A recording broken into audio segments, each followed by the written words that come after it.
বন্ধুরা, আজকে আমি পেঁয়াজ রসুন বাদ দিয়ে ঢ্যাঁড়সের একটি রেসিপি নিয়ে হাজির হয়েছি। এটা কম সময়ের মধ্যে আর কম মশলা দিয়ে খুব টেস্টি একটি রেসিপি। আর তার জন্য আমি 300 গ্রাম ঢ্যাঁড়সকে প্রথমে ধুয়ে পরিষ্কার করে লম্বা লম্বা করে কেটে নিয়েছি। আর আমি অল্প একটু জল ছিটিয়ে দিলাম আর দিয়ে দিলাম অল্প একটু হলুদের গুঁড়ো, অল্প একটু লঙ্কার গুঁড়ো, আর দিয়ে দিলাম আমি ধনেকে আমি হামিলদিস্তাতে গুঁড়ো করে রেখেছিলাম আদো আদো করে, সেটা দিয়ে দিলাম। আর দিয়ে দিলাম বন্ধুরা আমি 1 চামচ বেসনটা দেওয়ার পর আমি ঢ্যাঁড়সটাকে সমস্ত উপকরণগুলোর সঙ্গে ভালো করে মিশিয়ে নিলাম। এবার এটাকে আমি কিছুক্ষণের জন্য রেস্টে রেখে দিলাম। তারপর আমি এদিকে একটা মশলা তৈরি রেডি করে নেব। তার জন্য আমি নিয়েছি একটা মিক্সিং জার, আর এর মধ্যে নিয়ে নিলাম 1 চামচ কালো সর্ষে, 1 চামচ পোস্ত আর 3টে কাঁচা লঙ্কা। এটাকে আমি প্রথমে শুকনো অবস্থায় পেস্ট করে নেব, তারপর জল দিয়ে একটু পেস্ট করে নেব। তা এদিকে আমি গ্যাসের মধ্যে একটা কড়াই বসিয়ে দিয়েছি, আর কড়াইয়ের মধ্যে মশলা মাখিয়ে রাখা ঢ্যাঁড়সটাকে আমি তেলের মধ্যে ছেড়ে দিলাম। আর গ্যাসটা আমি মিডিয়ামে রেখেছি। এভাবে ঘুরিয়ে ফিরিয়ে আমি ঢ্যাঁড়সগুলোকে ভাজবো। আর এটা খুব অল্প টাইমে হয়ে যায়, কিন্তু খেতে দারুণ। এভাবে আমি ঘুরিয়ে ফিরিয়ে ঢ্যাঁড়সগুলোকে এইভাবে ভেজে নেব। ঢ্যাঁড়সগুলো আমার ভাজা হয়ে গেছে। এবার আমি ঢ্যাঁড়সগুলোকে তেল থেকে উঠিয়ে নেব। এই তেলের মধ্যে আমি আবারও 1 চামচ তেল দিয়ে দিলাম বন্ধুরা। এবার আমি এখানে ফোড়ন দেব কিছুটা কালো জিরে, আর দিয়ে দিলাম হলুদের গুঁড়ো, আর দিয়ে দিলাম স্বাদ মতো লঙ্কার গুঁড়ো। ঝালটা আপনারা আপনাদের পছন্দ মতো দিয়ে নেবেন। আর এবার আমি এখানে দিয়ে দিলাম একটা টমেটোকে কুচিয়ে রেখেছিলাম, সেটাকে দিয়ে দিলাম। এবার আমি হলুদের আর লঙ্কার সঙ্গে টমেটোটাকে বেশি দিয়ে নেব।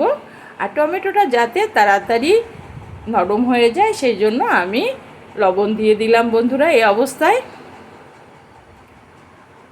এবার আমি টমেটোটা একটু নরম হলে আমি এখানে দিয়ে দেব যে সর্ষে আর পোস্ত লঙ্কার যে আমি পেস্টটা বানিয়ে রেখেছিলাম সেটা দিয়ে দিলাম। সেটা দেওয়ার পর আমি আবারও টমেটোর সঙ্গে এটাকে কষিয়ে নেব কিছুক্ষণের জন্য। আর আমি এখানে দিয়ে দিলাম অল্প একটু চিনিটা দেওয়ার পর আমি এখানে দিয়ে দিলাম 5-6টা আমি কাজু বাদামকে ভিজিয়ে রেখেছিলাম, দিয়ে ওটাকে আমি একটা পেস্ট বানিয়েছিলাম সেটাকে দিয়ে দিলাম। কাজু বাদামটা দেওয়ার পর আবারও আমি সমস্ত পেস্টগুলোকে একসঙ্গে কষিয়ে নেব মশলার সঙ্গে। এইভাবে আমি আর গ্যাসটাকে আমি মিডিয়ামে রেখেছি। আমার তেল ছেড়ে দিয়েছে মশলা থেকে। এবার আমি ভাজা ঢ্যাঁড়সগুলো বা ভেন্ডিগুলোকে আমি দিয়ে দিলাম।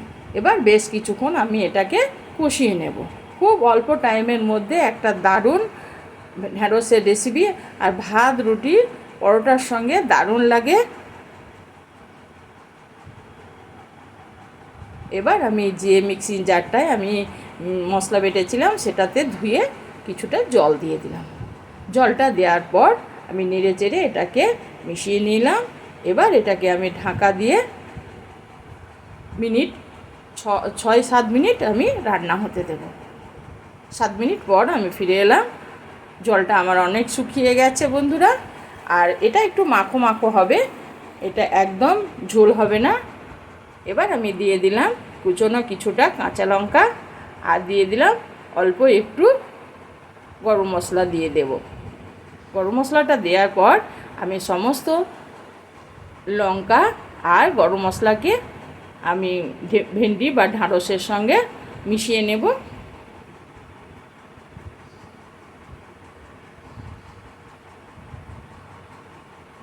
আমার রেডি হয়ে গেছে ঢ্যাঁড়সের রেসিপি।